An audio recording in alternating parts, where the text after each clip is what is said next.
My name is Mandy and I'm Director here at the History Trust of South Australia's Migration Museum. Mani Napudni, welcome or glad that you came, in Ghana, the original language of this place. I'd like to begin by acknowledging that we're gathered here on Ghana Yerta, Ghana country. We recognise that this land was never ceded and recognise too Ghana people's continuing and unbroken connection to country. I consider it a privilege to live and work on this beautiful place, in this beautiful country, cared for and nurtured for countless generations since time immemorial. And we also pay our respects to Ghana elders, past and present. We have a number of special guests for this afternoon, and I'd just like to acknowledge the Honourable Jing, Assistant Minister to the Premier, the Honourable Zoe Beddison, MP, Shadow Minister for Multicultural Affairs, and Mr Hussein Raziat, who's a member of South Australia's Multicultural Commission. Many of you know the Migration Museum well. For others, it might be your first visit.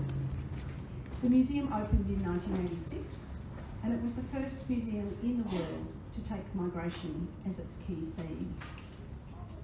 In the 35 years since, we're proud to have worked with hundreds of communities and thousands of individuals to tell the stories of South Australians and to celebrate cultural diversity. We do this through exhibitions, education programs, digital programs, and public events such as this. And this event is typical of the way that we like to work with communities, and I'd like to note the fantastic leadership of ALCASA, and particularly the indefatigable Feroz Ajaka. And I urge you to make time between the performances and the speeches and the wonderful elements of the program that are happening this afternoon to pop into the chapel, the building behind you, and have a look at the exhibition that Migration Museum curator Dr. Birgit Heilmann has worked with community members to bring together. So I'll stop there, and I'd just like to say thank you for coming this afternoon to this celebration of Arabic language in South Australia. Have a wonderful afternoon, and without any further ado, I'd like to introduce the Honourable Jing, Assistant Minister to the Premier.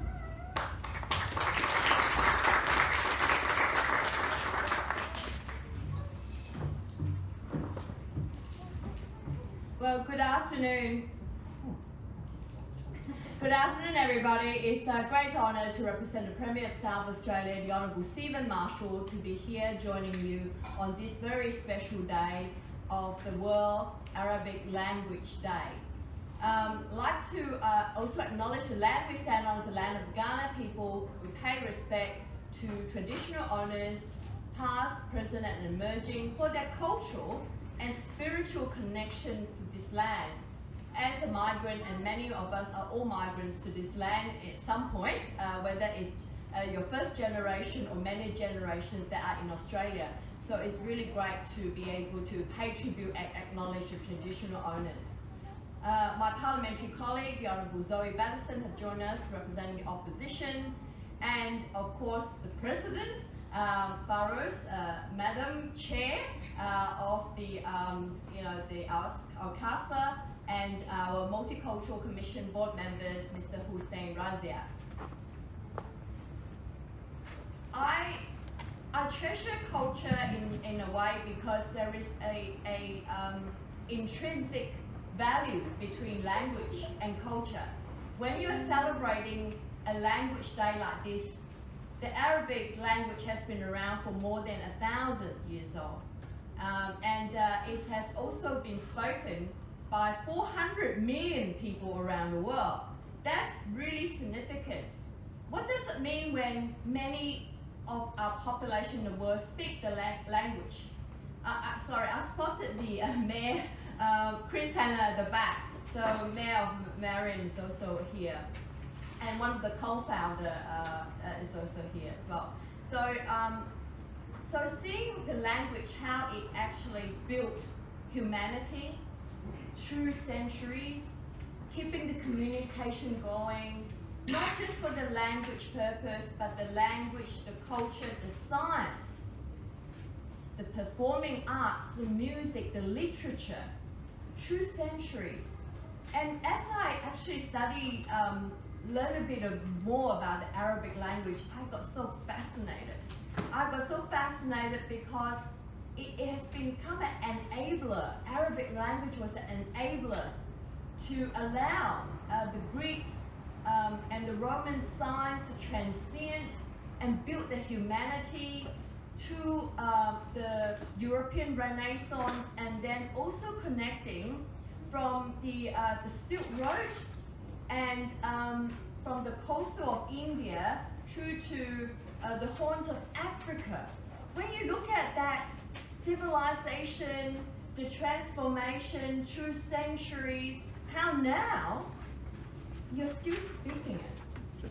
And living in a multicultural country like Australia and of course South Australia, we find language is such a valuable catalyst, if you like, for building that intercultural relationship that we believe in. Because when you actually talk about language and looking and through other people's eyes, you get reconnected again. So I was born in Malaysia. I speak Bahasa, I speak Chinese languages because my heritage is of Chinese. I'm a third generation Malaysian Chinese, migrants through my grandparents and families.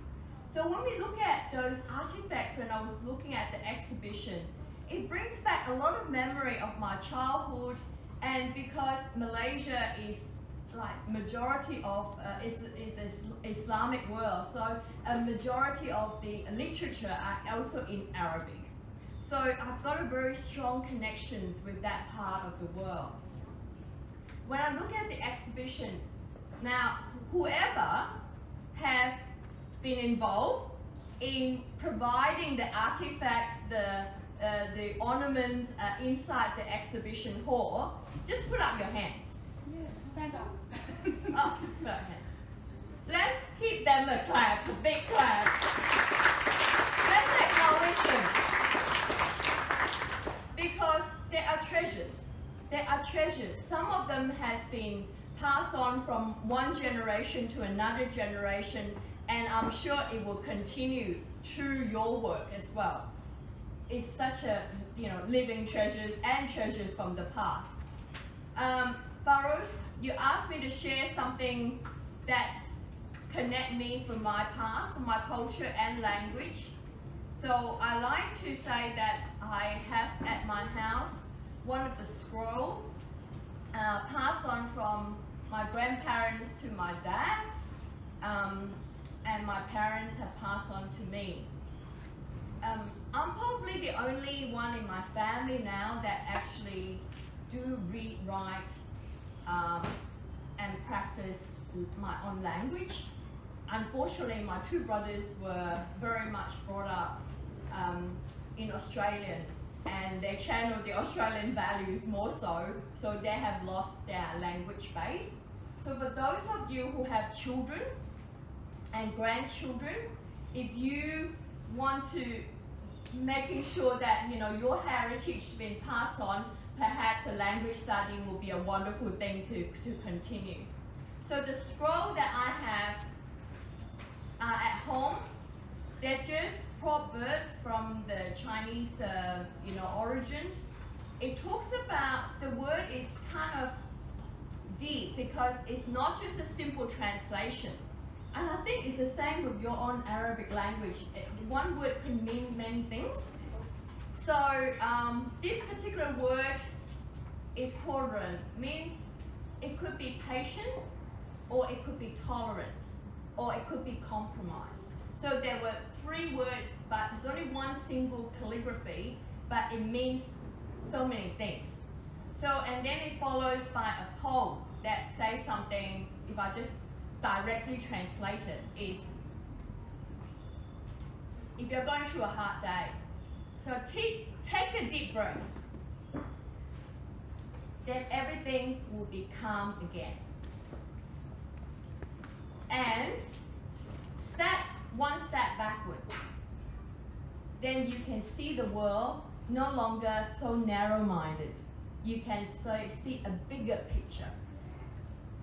So with those words in mind, I have channeled that and lived through that, because I know by practicing language, but bring the language into like a philosophy and make it into a way of life, that does make us better people.